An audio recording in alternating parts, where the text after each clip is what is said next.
that up for sure by 4:15. Okay. That sounds good. Hello and welcome to the May 23rd, 2016 Mayor's Commission for Citizens with Disabilities meeting. My name is Mike Masker. I'm the chair of the commission. I'd like to welcome you guys who are in the audience and those watching at home. We do rebroadcast this meeting at 7 p.m. Each Tuesday on Channel 18. And you can also find information about the Disabilities Commission on the mayor's website. You can go to thecityofomaha.org, and the best way to find us actually is just to Google Disabilities Commission, and it'll take you right to our page. So we did have a pre-meeting. For part of it, we didn't have a quorum, and another part we did. We did not actually discuss any old business, or some of the new business we did discuss. The Human Relations Department has a grant from HUD, and we have the opportunity to put together a PSA and provide some information to the public on things that are happening around the community for persons with disabilities. So we're looking at that. Also looking at potentially our next meeting being a planning meeting and just discussing upcoming speakers. One of the things we've kicked around to is having this meeting at a different location to be able to include more of the community. So those are some different things that we've spoken of. Just like to start out, we do this each meeting, just a reminder of what we are here to do. So the Mayor's Commission for Citizens with Disabilities is here to promote quality of life, accessibility, and equity in all aspects related to the City of Omaha on behalf of and in cooperation with citizens of Omaha who experience disabilities. And some of the things that we're here to do, we're here to advocate for accessibility issues and help implement plans and projects to improve services for citizens with disabilities. We also are sometimes called upon to review and implement plans and projects for advocating for services for citizens with disabilities, and also just to promote, in general, additional awareness of the needs of persons with disabilities, also to promote and let people know the capabilities, needs, and desires of citizens with disabilities. So those are just some of the things that we do. We have a diverse group of talents and services that our commission provides, and we want to kind of go around the horn and allow our members to introduce themselves. We'll start with John on my left. Thank you, Mike. My name is John Glenn. I'm Vice President of Development for Madonna Rehabilitation Hospital, Omaha campus. The campus will officially open October 4th of this coming fall, I should say. Madonna is world-class rehabilitation for brain trauma, spinal cord injury, neurological disease, stroke, and then pediatrics. So we're proud to be coming into a phenomenal education and medical community in Omaha, and a lot of work to be done between now and October. How do I follow that? I'm Mark Smith. I work at the University Center on Disabilities at the Monroe-Meyer Institute. The Monroe-Meyer Institute has a wide variety of activities going on related to neurodevelopmental disabilities, including genetics, recreation, rehabilitation, has been in place since 1959, so we've been around for a while. Our main goal is to train future professionals to work in the disability field. In my role at the University Center on Disabilities, I work with individuals and families on navigating systems and on trying to change systems to better improve the lives of people with intellectual and developmental disabilities and their families. I should add, too, that my youngest is a young man with neurodevelopmental disabilities, and I also have a younger sister who has been diagnosed with autism. So I come from the background of directly experiencing disability in my daily life as well as my professional. So dovetailing on that, I'm Wendy Hamilton, and I represent, I'm an advocate for adults with autism spectrum disorders, representing the Autism Society of Nebraska, whose mission it is to improve the quality of life for all of Nebraskans affected by autism. And that's all I'm going to say because I have a cold. I'm Jan Blosser. I'm the Executive Director for Mosaic in Omaha, and we provide home and community-based services to people with intellectual and developmental disabilities. And again, my name is Mike Masker. I'm with CHI Health Emmanuel Rehabilitation Institute, where we provide a full continuum of services for persons that have had spinal cord injury, stroke, traumatic brain injury, and other neurological and orthopedic issues. Today, Janae Hofer and Ed Armstrong are not with us today. They're excused. Ed has family in town, and we were arguing, so Ed, if you're watching, we just need to know, are you from New Zealand, or we were thinking England, but I'm pretty sure it's New Zealand, so Wendy and I were arm wrestling over that. So anyway, that's so a little tangent. What's that? Who won? Well, we haven't quite arm wrestled all the way to the finish yet, so we'll do that maybe off camera. That's probably okay. So we'd like to welcome Gina Munson and Mike Colt to our group. Gina is a therapeutic rec specialist at CHI Health Emmanuel Rehabilitation Institute, and Mike Colt is with UNO, and both Gina and Mike are with NWA, the Eastern Nebraska Wheelchair Athletic Association. So now, Mike, I think there's an honor that was recently bestowed upon you. Is that right? Where you may have been kind of a big deal with NWA? I was blessed with being the first inductee to the NWA Hall of Fame. Yes. Outstanding. And I'm sure you guys will talk a little bit about NWA today, but Mike has been instrumental, and Gina as well. But you know, you don't get inducted into the Hall of Fame by just showing up. So being old. Yeah. Well, congratulations. Welcome, guys, and they're going to share some information about sports and leisure opportunities in our community. Very good. Well, thank you for having us today. We did put together a little PowerPoint here just to kind of describe what is available in the Omaha Metro with the Paralympic Sports Club of Omaha. And the Paralympic Sports Club of Omaha is part of three different entities: CHI Health Emmanuel Rehabilitation Institute, the Eastern Nebraska Wheelchair Athletic Association, and also the Great Plains Paralyzed Veterans of America. And the U.S. Paralympics partnered with many community organizations across the United States to work at getting some local Paralympic sports clubs developed across the United States, from the grassroots all the way up to the elite level. And so we were blessed with the opportunity to be chosen as one of the Paralympic sports clubs here. And with the three organizations that I mentioned, those are part of the club itself. But along with that, we collaborate with many organizations within the Omaha Metro and surrounding communities as well, in order to be able to do so many of the great adaptive sports that we can.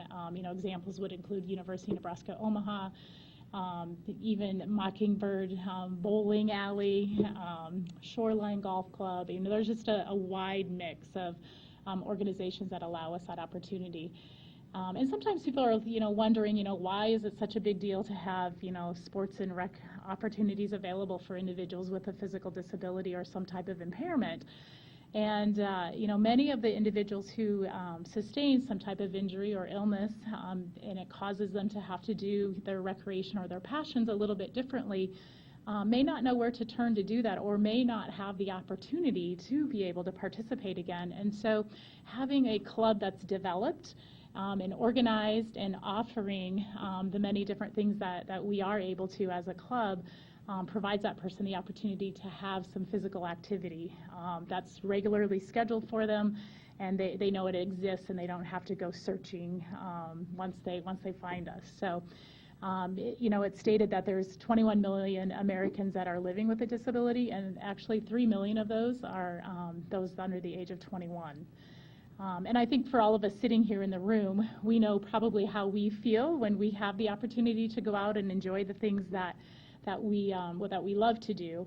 And if those things didn't exist in our life, how would we feel and such? I know that when I don't personally get to be active with doing some physical activity, I know how I feel. I feel a little sluggish and tired usually. So anyway, the regular exercise is a really a huge piece of for everybody around. Our club was developed in 2010. And again, I already mentioned those who are involved with it. And our mission is to promote community awareness of and to create and provide access to opportunities for individual and team sports and programming for adults and youth with a physical disability in order to enhance that quality of life. So I'm just going to kind of talk a little bit here about, and Mike's going to jump in with me, about the programs that do exist in Omaha, and kind of talk a little bit about the accomplishments that are out there for the programs as well. So the Nebraska Barons is a wheelchair softball team that's locally here for adults, and this team was started back in 1996 and was definitely a developmental team at that point, up until they became the national championship team back in 2003. And you know, we have a very, very talented group of individuals, and are typically the team that's being chased at the national tournament. And we have been able to sustain that national championship title for quite a long time. So what you're saying is you're kind of a big deal. Yeah. Well, I had a question for Mike. Sorry to interrupt, Yeah. Gina, but as you know, you mentioned the team started in '96, and really within 7 years you had risen to the level of, you know, kind of an elite team. How did that happen? I mean, what was that progression like, where you go from, you know, really kind of maybe a couch potato league to, to guys dinging them off the scoreboard? The team originally started as the Sidewinders and a few other names, and they were active for a few years, and they were decent. They were maybe a top 3 or 4 team. And then some of the guys got a little bit older, kind of moved on and did things. Well, it took some coaching. Part of it's Gina and Bruce Roy, and they kind of organized a team. And they did some recruiting with a couple of super athletes, like Brent and Matt, Zach, and a few of these guys. So it really developed and took them to the next level. And also they learned to win. You know, Brent was a winner. Brent had played at UNO before he got hurt. Zach had played wheelchair basketball, and they experienced a lot of high-level success. And with that, they just continued on with the team. And, you know, success breeds success. And that's what happened. That they put a lot of effort and time into it. And with the coaching with Gina and Bruce, the expectations became much, much higher. And the men rose to it. So that's where it went. So. Sorry, what's the age group of the team? Is it spread a number of years, or is it pretty much the athletic age that we think, 18 to 27? Actually, with wheelchair sports, you can be much older to play. There's a lot of able-bodied sports, and that's what we call people who are not disabled, able-bodied. So we have names for you too. So we may be amputees or pairs or quads. So you're ABs. So you can play a little bit longer, because most of the able-bodied players, what goes are the knees, the ankles. Well, the wheelchair takes a lot of this. So it's not uncommon to see an elite athlete being in their mid-30s or 40s. So we have on the team kids as young as 18, 19, but most of them are in mid-20s, 30s, and there's some in the 40s and almost 50. Awesome, thank you. And so the team, when they first kind of started, in order for them to practice, we would have to find a parking lot that did not have a light post in the middle of it, or glass, or that it was a smooth surface. So when the team started, we practiced over at the Great Plains Paralyzed Vets within their parking lot. And as the team improved, we quickly were outgrowing that parking lot, because it's not a large parking lot, but it served definitely our needs for several years. And then in I don't recall the year exactly, but we were blessed with the opportunity with the city of Omaha to be able to identify a location to be able to build a beautiful complex down at Seymour Smith Park. And that complex is the All Play Sports Complex off of 72nd and Drexel Street. And so currently there are 2 softball fields there. There's an adult field, and then there's also a kids field that exists as well. And Bruce Freund has done a phenomenal job of raising money in order to have that park exist. There's also an accessible playground there, as well as a splash pad as well. and then with some picnic areas for folks to have events to happen too. So, and I know that there's several organizations within the Omaha Metro that go down and, will reserve time there and utilize the facility as well. So. So that is where the team, the park is for the team, the field and stuff. And so that team practices every Tuesday evening. So if you're interested in coming down and partaking, we would love to have you. We do have wheelchairs and such on hand that we would potentially be able to fit you in to, to partake in practice on Tuesday evening. Typically starts at about 5:45, and it will go until it is dark out or until I say I'm done hitting the softball at you now. But a great group of folks, and you can learn so much from just being around others, and just a great group of individuals. I had another question, Gina. Sorry to interrupt. John was probably going to ask this question. No, I was going to make a joke, but I won't do it now. Go for it. If this was an NCAA sanctioned sport, your practice time would be in violation. Just saying. So with that, it's a good thing that the NCAA is not involved. But maybe, Mike, you can hit on folks that can't, they're looking at a PowerPoint. Mike is in a chair. But talk about the types of players you have, the types of injuries or disabilities that folks have, and I guess just the different broad range of folks that you have on the team. Most of the adaptive sports have a point system, which means for inclusion purposes, you're limited to how many points you can have on the field at one time. So this way, if you have somebody who's like a lower limb, orthopedic disability, or an amputee, they're going to be classified like in basketball 4 or 5, but in softball at 3. And then you have somebody who's a paraplegic, which doesn't have the use of the lower limbs, will maybe a 2. Then a quadriplegic will be a 1. So you can only have so many points on the field at one time. So it requires you to play the quadriplegic, the amputee, and the paraplegic. So you have a mix. And so most of the sports are that way. The only ones that really are not that way, I think hockey is pretty much open. And then some of the others, but most of the other sports have a classification system. So we look for all variety of disabilities. So sometimes the best athlete or a better athlete may not be playing because of the point system. So we really depend on a wide range of individuals. And on our team currently, we do have a lot of individuals who have a lower extremity amputation. So it is a challenge sometimes to be able to, we could have like a whole team of amputees, but because of the point system, like Mike said, you can't do that. So haven't they implemented new rules because of some of your players too? Is that true, or am I just making stuff up? There have probably been a few rules that have been implemented. We no longer can stand on the foot plate of the chair to catch a fly ball, because some of our players were talented enough to be able to do that. So that is now in place. So there's probably a couple more, but that one comes true to my head right away. We refer to that as the Brent Rasmussen rules. So okay, sorry, enough inside jokes. It's interesting. So anyway, so softball is a great opportunity for folks to get involved if you are interested. And this just shows a little bit of kind of the park with some players on the field and stuff. And it is played according to the ASA softball rules. So they start with 1 ball, 1 strike. The ball is batted and you field it. Most players do not wear a glove. Our first baseman does, and our sometimes the pitcher might, but typically they don't wear a glove. It's a 16-inch ball that they're fielding.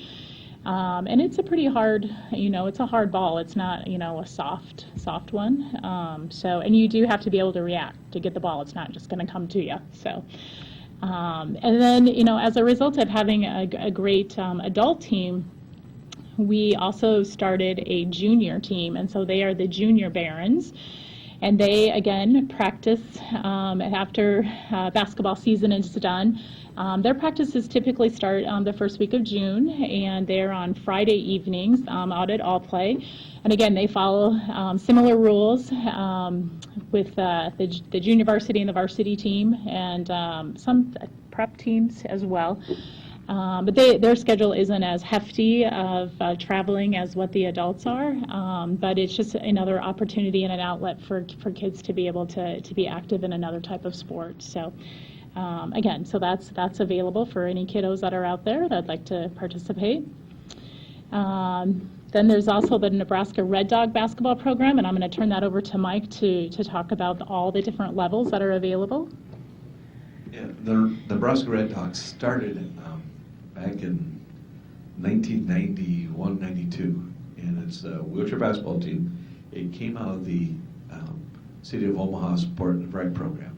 We were doing the wheelchair sports camp that now Gina has taken over, and we started out there we'd do it for 1 week of the summer. Then the kids were saying, we want more. So we started a wheelchair basketball team, and I volunteered to start it and help with it. Little did I know I would be doing it 24 years later.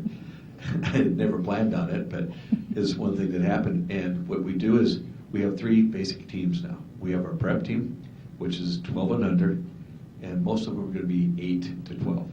And they play at an 8.5-foot basket. Then we have our B team, which is kind of a JV team, that they do the 10-foot basket. Then we have our A team, our more competitive team. We do travel through the Midwest with these young individuals and these athletes. We would play Minnesota, South Dakota, Iowa, Kansas, Missouri. We've tried to make a long trip every year to reward them. It may be Texas, it may be North Carolina, it could be Arizona, California. And they are a very competitive team. We have won 4 national championships with basketball. We finished second in the B division this year. We are co-ed. We do allow males and females. Matter of fact, we're one of the teams that really use a lot of the girls. And I like to think our girls are smarter than our guys because they may not be as strong or quicker, but they do what I ask them to do. Unlike the guys who try to muscle the way through and try to just do it on athletic ability instead of smarts. So usually my girls are much smarter than our guys. But we've been extremely successful. A lot of our kids have gone on to play college. And we've had them at University of Whitewater, University of Missouri, University of Oklahoma State, Illinois, Southwest State. We've had them go all throughout the country. And we have 2 of our former players on the Paralympic team coming up.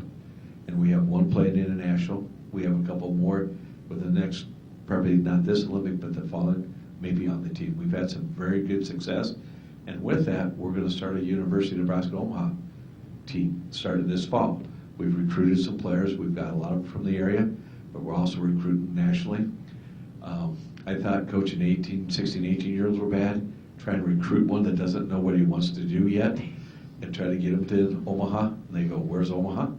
But it's one of the things that we do have. Again, we use a point system on the adults, but we don't with the juniors. The juniors, because we want to get them involved. We want them to interact. So we have it open there. And we're actually one of the only teams in the country that's self-funded.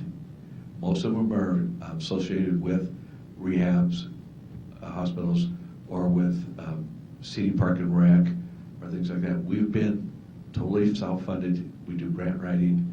We do fundraisers since day one. So it's remarkable to be 24, 25 years and still be successful. We have a great group of parents, and we created committees to get them to do it, so that way the coach can coach, and the parents can do what they do and stay out of our hair. So, yes. I have a question about whether it's for the collegiate level or not. What types of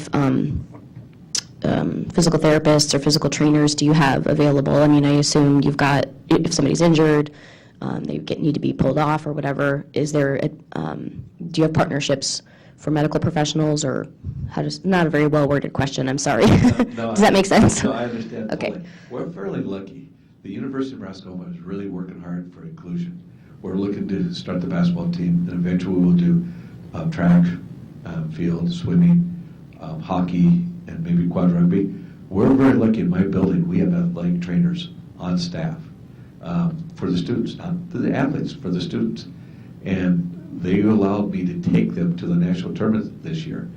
And so our trainers could experience firsthand what kind of injuries they're going to experience, what they're going to see. And so they were there the entire tournament and were able to experience that. We also have a great work relationship. Our health services are in the recreation building. And once we acknowledged that we were going to start a team, they came to us and said, what do we need to learn? What do we need to expect? What kind of injuries or assistance do you need from us? So our health services and our athletic trainers have been more than receptive, and they've been stepping forward and saying, we're here for you. So we'll be traveling with an athletic trainer.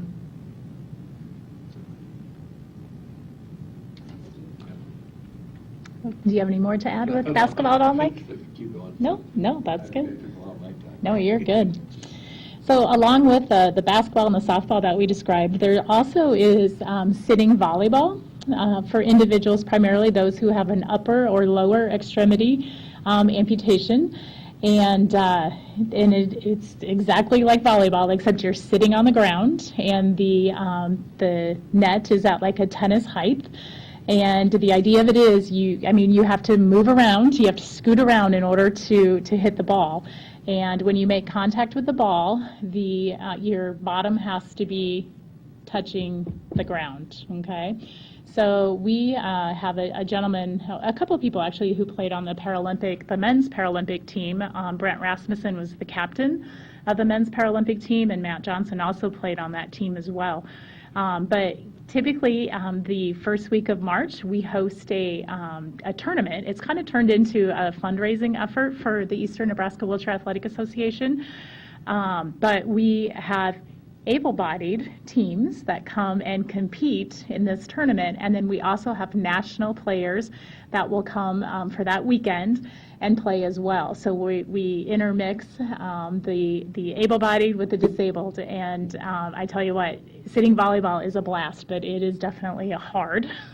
When you're playing with these national players, the ball does come seriously at you, probably about 40 miles an hour if they're hitting it. So not to intimidate anybody in that regard, but it's a great time overall, and we use it as kind of a training tool and an education opportunity as well, because you never know when there might be that person out there who has that lower extremity amputation or upper extremity amputation, and they love the sport, and this is another way for them to either play it from a recreational end, or if they're really interested and want to go to a super high competitive elite end, there is an avenue for that, and we can help them to be able to get to that if they're interested. So anyway, so that's volleyball. It's exact same rules, other than you sit and you have to have your bottom touching the ground when you make contact. But otherwise, it's 3 touches, and that's how it's played. Yes. Do you have a system for participants in volleyball? For volleyball, no, Okay. there's not. Nope. 6 people on the court. Gotcha. So, yeah. An interesting rule on volleyball. Can they use any body part to hit it back? Yes, so if the ball's coming at you and your foot happens to be there, you can tap it or touch it. As long as your rear end's on the ground? On the ground, yes. Wow, that takes an Yeah. extraordinary athlete to do that. Yeah, exactly. Wow. And I've also seen guys and gals who will, somehow they get stood up and they get moved to where they think that ball's going to go, and they hit the ground then and hit it again, and I don't know how they do that, but they have to be super quick. One other question, on these teams, do you guys cut? Do you have a lot of people try out and you pick the team, or does everybody get to play? We do not hold tryouts. We believe that everybody needs to have an opportunity to be able to play. But when it comes to probably the competitive games, and Mike, I don't know if you'll kind of chime in too, those are probably the individuals that are on the court. I mean, they're competitive teams, Sure. and to try to win. But we do try to, in maybe the early games or whatever, to be able to get people in to get exposed at practice. They're definitely included all the time, for batting and hitting. That's how people improve. So, You bet.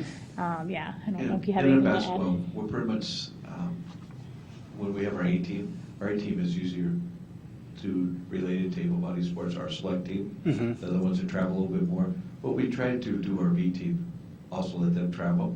They're not as competitive, and they may not have the athletes, but we do include them.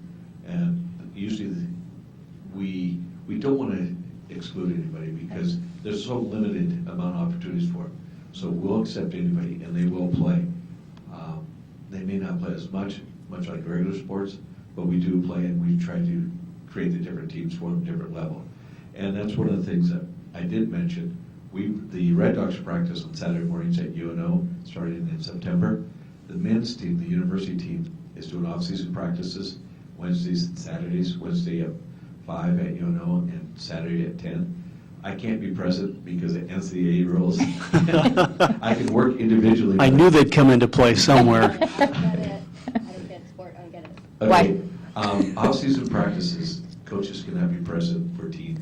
It can be a captain practice, but the captains can call it. I cannot. Or the weight training staff can be there, but not any official coach. Yes, that's right. What about the athletic trainers? The athletic trainers Okay, can be there. anybody but the coach. But coaches cannot. I can work with them individually, but I cannot work with them as a group. Okay. So anybody who's interested want to come up, I will take you up there, I introduce you to the guys, but I can't stick around. But we try to make sure everybody's included. Because I think Gina related to it a little bit earlier, most of the kids have limited opportunities, and we do not want to stop that. We want them to be included, because one of the things our teams have been is we've been extremely successful, but what's even more successful is what we do for the kids' psyche. You know, being part of a team, being part of a group, and realizing that you're not different than the others. So everybody has a disability, everybody has to work a different way to succeed. So that's one of the things we've been proud of the teams, both the basketball and the softball and everything else, is what they've done for outside of the sport. You know, they get to travel, they get to meet friends, and they get to build self-assurance and success. And being part of a team transfers over into regular life. The kids that I've coached, all of them have finished high school. Most have gone on to college, and they're working, which is unheard of really in the disability community, because there's a really extremely high unemployment rate. And the other thing that happens when you become involved with the wheelchair sports is you're healthier, not only mentally, physically.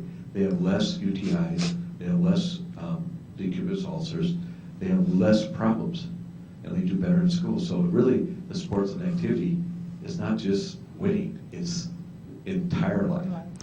That's why I asked the question, because your slides, you know, your national championship, and it looks very competitive, but part of the value of sports is everything you just mentioned: teamwork, health, ability to say, yes, I can, as opposed to no, I can't. Whether you're able-bodied or whether you're disabled, that's important to learn no matter where you are in life. So kudos to both of you and to the organization for doing that.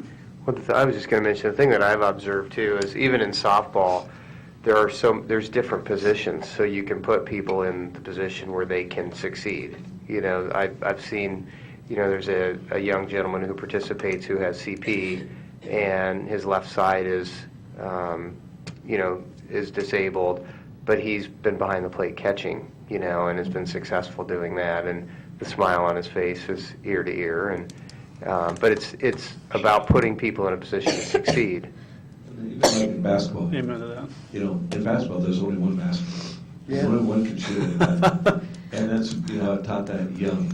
And, you know, but you can teach a kid who may not have the strength to make a basket, to pick, to give the ball up, to make an assist, to be there in practice every week, to assist everybody else. And quite honestly, on my team, I will give the first high five to the guy who makes the pass instead of the guy who makes it. Because that being able to give it up to your teammate is great. And one of my favorite memories of all time is I had one of my earliest teams. We had a young man, we were close, in a close game, and this young man had never made a basket. And one of my basketball players said, tee up on me, I'll get you the rebound, keep shooting, I'll keep getting the ball until you make it. And he was more worried about this young man making a basket than it was about the team winning. But that set the stage for us later on, because we became a team. And that's what, no matter what your skill level is, from the number 10 player to the number 1 player, it takes a team. And that's one of the things that all of our sports have been very, very good at, is become a team. So, did he make the shot? After about 3 or 4, he did it. Outstanding. First mate, And when you saw the look on his face, it was worth it. No doubt. So kind of speaking of, you guys were, talking about, people being involved and having a place on a team or whatever. This brings us to the rugby group. The Midwest Rugby Rebels is a team here locally. Back in the day, we brought in a couple of gentlemen who played on the Paralympic team to run a camp here for a weekend to kind of teach us about rugby. And, we had a couple individuals who showed up that were in power chairs. And when those individuals arrived, I greeted them and said, welcome, and let's get you into a rugby chair. And they looked at me like, I can't do that. I'm like, sure you can. No, we're just going to watch for a little bit. Okay, fine. So I went and got everybody else all prepared and transferred into these rugby chairs that you see here in this picture. They look like tanks, right? And they look like that because they're meant to be run into, okay? That's kind of part of the game. And so I came back to these two individuals. I said, hey, you ready to get in one? I have a couple chairs here for you. We got them transferred into the chairs, and I tell you what, this was a huge turning point in these two individuals' lives because their mobility relies on a power chair. But today, they have become so independent. They both have found the means to be able to purchase a rugby chair of their own. It used to be that I would need to tape their hands and get them all ready to go. They have figured out how to do that on their own now. So I stand back and observe. And then when it's my time to step in, they'll tell me what I need to do. But, it just has been amazing to me just to watch many of them, not just those two, go from me dependently lifting them into their rugby chair to now they can get out of these rugby chairs that have a seat that's really dumped so that they can stay upright in them, transferring out of those chairs by themselves and back into their day chairs. It's been a great opportunity to watch the development of their activities of daily living just to improve tremendously. So this group of individuals practices on Thursday evenings over at the Great Plains Paralyzed Vets of America building from September, actually the middle of August, until the end of March. So every Thursday evening I'm there with them from probably about 5:30 until probably 9:30 in the evening time. By the time we get, everything all wrapped up. We won't tell the NCAA. Okay, thank you. But it is just, a great group of individuals. It takes 4 people to have on a team. So we have a group of about 9 individuals who come on a regular basis. And they're not just from the Omaha Metro. They are from, Tecumseh. They are from Sioux City. They're from all around. And it's just a great, again, how Mike talked about, just the psyche of folks and that emotional piece of it.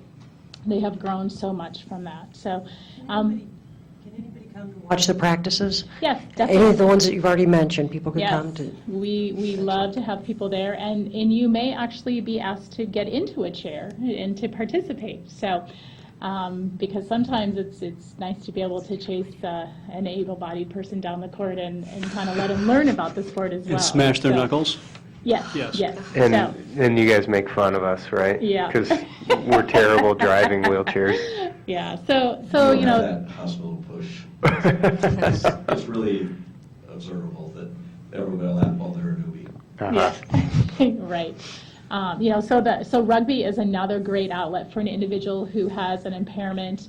3 out of their 4 limbs have some type of an impairment would qualify to play rugby. So not just somebody that has a cervical level of injury, which means a spinal cord injury. So, if you have 3 of your limbs have some type of impairment, amputation, somebody who has cerebral palsy in which 3 of their 4 limbs might be impaired would qualify to play. So anybody can join us. It doesn't matter age-wise, we just love to have folks out there and experiencing it. So, and this team will travel once or twice during their season as well.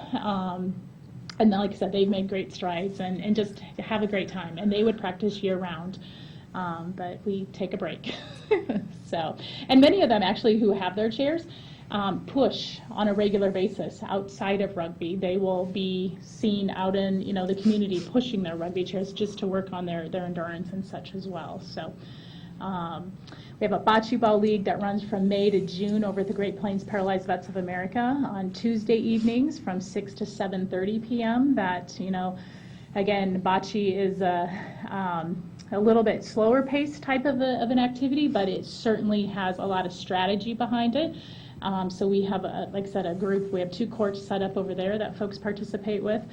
Hand cycling, if somebody wants to learn about hand cycles, that's something that you can't just go and purchase within a store. We have availability probably to 10 or 12 different types of hand cycles. I also take folks out on bike trails, and we experience those rides anywhere from 1 mile to 24 miles. It depends on how far you can ride, and I have to keep up with you. But hand cycling is a great opportunity as well. So we have the hand cycles, but we also have ones that you can pedal a trike as well. So if you have that lower extremity available, you can also pedal a bike, and we'll ride with you too. So if you ever want to check them out and experience them, feel free to contact us as well. So yeah. As a routine cyclist, when the weather is warmer, Right. I'm really happy to report I'm out on the trails a lot, and just seeing more and more hand cycles and trikes and Yeah. adaptive bikes are just blowing up all over town. I So agree with you. There are a lot of it's them out just there. cool to see, and also bicycling a lot. The decorum on the trail sometimes lacks a little bit, but not with folks that are hand cycling or using other adapted cycles. They are the nicest folks on the trail by far, because Yes. you can just tell they're thrilled to be there. Yeah, So, they are, definitely. Yes. I hope this isn't an ignorant question. Every be the judge of question is a that, great Wendy. question. to The let only you know. ignorant questions will not Not ask. asked, yeah. Somebody else is thinking, I guarantee. Are they permissible on streets, like on bike lanes, on city Yeah. streets? They are, but we definitely encourage them to have a flag on them so that they can be seen, so. Yeah, actually, we rode in the corporate bike challenge that the city of Omaha does. And I tell you what, that was the biggest thrill ever to be amongst. We had, there were 6 of us. We had amongst, 4,000 riders, and just the adrenaline, and then they say go, and you go. Oh, that was so fun. And it was a great opportunity to educate people, because people were like, yay, good job. We're like, yeah, we're rocking it. We're passing you, right? So, it was pretty fun. It was pretty cool. So hand cycling is definitely a great opportunity. Tennis is another group that we have the opportunity to work with. We had Dan James from the USTA Tennis Association. He is the guru of tennis and for the United States, and so we did that down this fall, and now we have, and then we also did it tennis over at UNO during the winter months, and now we have a group that's out at Koch Tennis Center on Wednesday and Thursday mornings from 10 to noon. So tennis is the easiest sport to adapt. You get 2 bounces. So if you play from a chair, you get 2 bounces, and that's the rule. That's the only change. So you can go and play with anybody. So it's again a great opportunity to play. So. Let's see here, golf. Golf occurs at a Shoreline and Elkhorn Ridge Golf Course in Elkhorn, and then Shoreline is in Carter Lake. We have access to the driving ranges. We have single rider golf carts throughout the city for folks who are not able to stand. They are able to play from a seated position, and those golf carts are available. You just need to call ahead and let them know that you'll be coming, so they make sure that they're charged. And they do not charge you for the use of the golf cart because they are grant-funded carts that we were able to get. So And one thing, a lot of these cards can go to the putting greens also. they all can, yes. Yep, they can all go onto the putting greens, into the sand traps, and it's just opened up the game of golf just as able-bodied play. So I actually hit better from a seated position, so I strongly encourage the use of them if your ball goes that way. So, and we have all kinds of adaptive equipment available, so if somebody is wondering, how do I tee up the ball if I'm sitting up there and can't get down? There's adaptations that you can use to get the ball onto the tee, to get it out of the hole, etc. And we'd be happy to share all that information with folks. Bowling occurs, Mockingbird Lanes, we do that September through March on a Saturday afternoon. Again, we have all different types of bowling balls and devices and things like that to be able to help folks understand. If somebody wants to get back to doing it from a standing position, we're there to help them do that as well. So that occurs. Water skiing is another really fun event that we do the end of August with the Championship Lake Estate Ski Club. Brought in a group out of Tampa Bay, Florida to teach the ski group how to ski somebody. So as you can see in the picture there, we use side skiers, and as we feel the skier is progressing, such as this individual, they will separate away from you, and you're skiing on your own. I did experience it. You can ski in and out of the wake. I am not a water skier, but I was successful. So I stayed upright. Again, we have multiple skis, multiple different size of cages to be able to fit you in. We've skied individuals who are quadriplegic to paraplegic, amputees, I mean a mix. Mike has a ski of his own too. He's skied, for many years, so. It's one of those things, it does take a little bit to get used to, but it's just like any sport, once you get used to it, it's easier. I also kneeboard, and so that also helps. So. Yeah. Snow skiing, there's an opportunity in Boone, Iowa, typically in February, with a, I'm not going to remember the name of the organization, but if you're interested in snow skiing, I can help get you to Boone, Iowa, for the information for that program. Adaptive Adventures is the name of the group that runs the program in Boone. It doesn't cost anything at all, but it's a great experience as well if you don't have the means to get to Colorado. So it doesn't cost anything once you get there to get on the ski hill. The Junior Wheelchair Sports and Recreation Camp is another thing that's offered through the Paralympic Sports Club. The camp this year is hosted July 25th through the 29th at the Iowa School for the Deaf. It does not cost the kids a dime. We do a lot of fundraising through the Eastern Nebraska Wheelchair Athletic Association, and then with an annual on grants and getting that funded. Volunteers are a huge piece of the camp. The ages 5 through 18 are the kids that attend. All the different types of disabilities of kiddos that are there. And as Mike touched on, just kids arriving at camp is, it is a ton to put this camp together, but it is just, when they get off of the bus, it's like, that's why we do this camp. It is just the camaraderie that occurs, the friendships that develop, kids who come at the age of 5, are afraid to leave mom and dad. On Friday at family day, they're like, mom and dad, go the other direction. I don't want you by me. I have my friends. It's so great just to see that develop. These are just kind of some examples of some of the sports that you see. Typically, there's around 45 to 50 kids that attend. We've had kids, we have a young lady who's fencing now as a result, trying to make it to the next, not this Paralympics, but I can't think where the next one's at. I don't remember where that is right now, but she's hoping to be able to get there as well, but learned that from camp fencing. So she fences every week.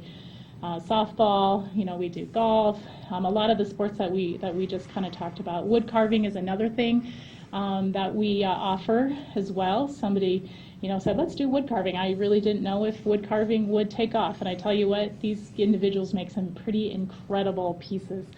So something that isn't sport related, but it is a passion for many, many people. And the things that they make are phenomenal. Fishing is another opportunity for folks. We have some electric fishing reels that we just have found that are affordable for folks, because that's another thing. Anything medically attached, the dollar amount is usually pretty high. We found some things that are kind of inexpensive. The Great Plains Paralyzed Vets Fitness Center is an opportunity for folks. They do some CrossFit style of training with their individual Patrick over there for youth and adults. And he offers that Monday through Friday from 8 to 4. You need to call the PBA to schedule your time there. But I wanted to make sure to mention that great program as well. And I think we are wrapping up here. Again, thank you so much for letting us share. These are the vast majority of the programs that exist. And please, our contact information is here. Please let us contact us, and we'd be happy to help direct you. If you have some sport or recreation activity that maybe we didn't mention, we may have it happening and going on too. But if we don't have it happening, contact us. We'll figure out a way to make it happen. So thank you. Awesome. Thank you, guys. I wanted to recognize a couple other folks. You mentioned throughout your presentation, you mentioned Bruce Freund and Brent Rasmussen, who are also board members of NWA. Marcy Ruback has been a huge kind of driving force behind sports and leisure, and then her husband, who passed away, I think has it been 4 years ago now, Dave Ruback. I think we're working on either the third or fourth golf tournament, so that's how I keep track, you know. But anyway, there's that core group of people that you guys are part of, have created so much opportunity in this community for people to experience sports and leisure and have the joy of just being part of a team and chasing your passion. And I wanted to thank you guys for all you do. It's it's fun to see, and it's just fun to be a part of. And I know you guys. There's rarely a 40-hour week in your world. I mean, it just doesn't happen because usually it's a 50 or 60-hour week. But you don't do it because it's a job. You do it because it truly is what you were called to do. And I thank you guys for that. So yeah, thanks for being here today too. Thank you. So, all right. Well, we'll go around the horn if there's any announcements, and then we'll wrap up for the day. So we'll start with Jan on my right.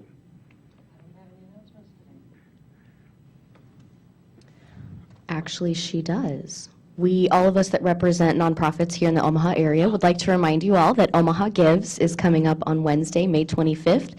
It is a 24-hour online giving event, and please give and give often, and then tag that organization on Facebook and your social media to show the love. So I'm sure Mosaic is participating. She meant to say that. Thank you. I did. She did. She totally meant to say that. Thank you, Wendy. And Yeah, we have a tour on the second Wednesday of the month, too. Discover the possibilities. Yeah, it's kind of a big deal.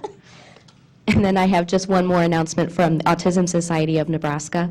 On June 18th, we will be hosting the first ever Autistic Pride Family Picnic. It will be at 4 p.m. at Karen Western Park in Ralston, and more information can be found at autismnebraska.org. Thanks.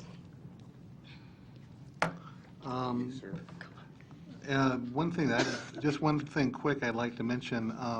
Monroe Meyer for this year started a project search site, which for those of you who aren't aware is a job training opportunity for transitioning youth and young adults. It's a national model. There are several project search sites across the state, including in Omaha, but we've never had one at the Med Center, which is one of our larger employers in the metro area. And we have our first graduating class. We have 7 young adults who are finishing up. 6 have already been hired into jobs.